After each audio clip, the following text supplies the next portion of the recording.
484 రోజులుగా కుటుంబం పడ్డ వేదన తీరింది. వాళ్ళ ఎదురు చూపులు ఫలించాయి. 16 నెలలుగా నిద్రలేని రాత్రులు గడిపిన కుటుంబంలో ఆనందం వెల్లివిరిసింది. ఒక్కగానొక్క తన్నుడి కోసం తల్లడిల్లుతున్న కన్న పేగుకు స్వాంతన లభించింది. భర్త కోసం భార్య చేసిన ప్రార్థనలు ఫలించాయి. నాన్న ప్రేమ కోసం పరితపిస్తున్న పిల్లల ఆనందం అంబరమంటింది.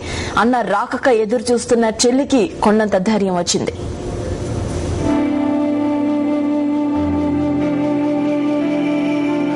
ధర్మం గెలిచింది, న్యాయం పలికింది.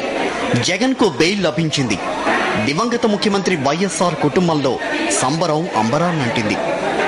దేవుడి కరుణ, వైఎస్ రాజశేఖర రెడ్డి, రాష్ట్రంతో పాటు దేశ విదేశాల్లోని తెలుగు వాళ్ళందరి అభిమానం వల్లే వైఎస్ జగన్మోహన్ రెడ్డికి బెయిల్ లభించిందని వైఎస్ఆర్ కాంగ్రెస్ పార్టీ గౌరవ అధ్యక్షురాలు వైఎస్ విజయమ్మ అన్నారు. 16 నెలల సుదీర్ఘ కాలం తర్వాత జగన్ జైలు నుంచి బయటకు వస్తున్నారన్న ఆనందం విజయమ్మ కళ్ళలో కనిపించింది. 2 రోజులు తక్కువ 16 నెలలైంది జగన్ బాబుని లోపల పెట్టి జైల్లో పెట్టి. ఎవరింత శత్రువు ప్రయత్నం చేసినా కూడా దేవుడు గొప్ప దేవుడు, దేవుని దయ వల్ల, రాజశేఖర రెడ్డి గారి ఆశీస్సుల వల్ల ఈ రాష్ట్ర ప్రజలు, తెలుగు వారందరూ కూడా, అంటే రాష్ట్రంలోనే కాకుండా వేరే దేశాల్లో ఉండే వాళ్ళు కూడా తెలుగు వారందరి ప్రార్థనలు, మరి వారి సహకారము, వారి ప్రార్థనలు అన్ని కూడా ఈరోజు జగన్ బాబుని బయటకు తీసుకొచ్చినాయని చెప్పాలి. ప్రజలందరూ కూడా మరి జగన్ బాబు లేని అబ్సెన్స్ లో, రాజశేఖర రెడ్డి గారు లేని మన మధ్య నుంచి వెళ్లిపోయిన తర్వాత, జగన్ బాబు లేనప్పుడు ఈ పార్టీలో ఉండి, ఈ పార్టీలో ఎన్నో ఆటపోట్లకు తట్టుకొని, ఎన్నో ఒత్తిళ్లకు తట్టుకొని ప్రజలందరూ నిలబడి ఈ పార్టీ నిలబెట్టేందుకు జగన్ బాబు నాయకుడిగా మరి ఆ బిడ్డను ఈ రోజు బయటకు వస్తున్నాడంటే వారందరికీ కూడా నేను హృదయపూర్వకంగా చేతులెత్తి నమస్కరిస్తున్నా. వాళ్ళందరికీ కూడా నేను కృతజ్ఞతలు తెలుపుకుంటున్నా, ధన్యవాదాలు తెలుపుకుంటున్నా ప్రజలందరికీ కూడా. జగన్ కు బెయిల్ మంజూరు కావడంతో ఆయన వదిలిన బాణంలో ఆనందం అంతా ఇంత కాదు.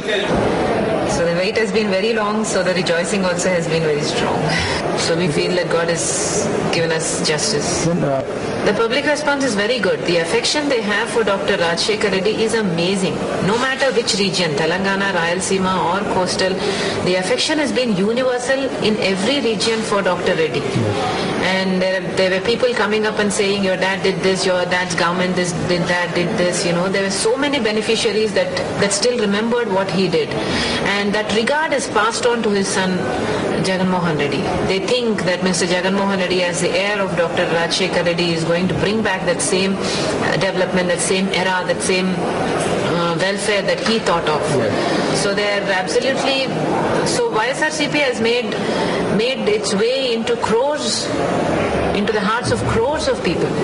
16 నెలలుగా కంటి మీద కునుకు లేకుండా ఎదురు చూస్తున్న జగన్ సతీమణి వైఎస్ భారతి ఆనందానికి అవధులు లేవు. ఆత్మీయులు, కుటుంబీకులు, శ్రేయోభిలాషుల మధ్య ఆమె సందడిగా గడిపారు. చాలా సంతోషంగా ఉంది. మా దేవుడు చాలా దయ చూపించినాడు మా మీద. చాలా సంతోషంగా ఉంది. Very happy. God's grace, we got it. After 16 months, almost 16 months, another 4 days, it's 16 months. God's grace, we got it. Very, very happy. I want to look at only today's judgment. I want to be happy for today. My children, myself, my mother-in-law, my sister-in-law, all of us are waiting for him. మొత్తానికి ప్రజా దీవెనలు ఫలించాయి. ప్రజల ఆకాంక్ష నెరవేరింది. జగమంత జగన్ కుటుంబంలో 40 రోజుల ముందే దీపావళి వచ్చేసింది.